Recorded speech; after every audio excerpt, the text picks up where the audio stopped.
Председатель Меджлиса крымских татар предупредил западных лидеров, что завтра могут оккупировать их страну. Рифат Чубаров выступил перед украинскими парламентариями, но обращался ко всему мировому сообществу.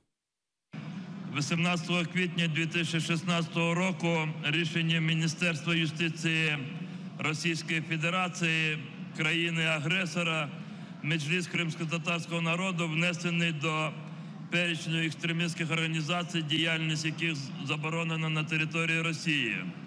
Режим Путіна, окупувавши Крим, зробив ще один крок, який скоротив ментальну дистанцію між ним і режимом Гітлера, який також приговарював цілі народи окупованих їм країн Європи до знищення. Власне, у нас немає питань до Путіна.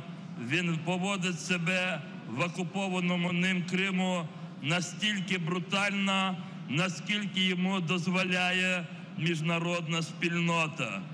Інша справа, чи усвідомлюють лідери країн Заходу наслідки для власних народів своєї страусиної політики по відношенню до Росії, яка відкрито примірює на себе роль власника суддів всього миру. Сьогодні під ударом кримські татари, українці, Україна. Але ніхто не може уникнути відповіді на питання, а хто буде завтра приречений Росією?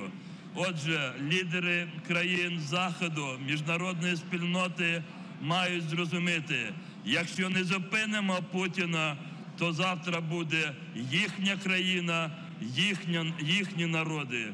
Зупинимо разом Росію-агресора, звільнимо Крим, відновимо територіальну цілісність України. Слава Україні!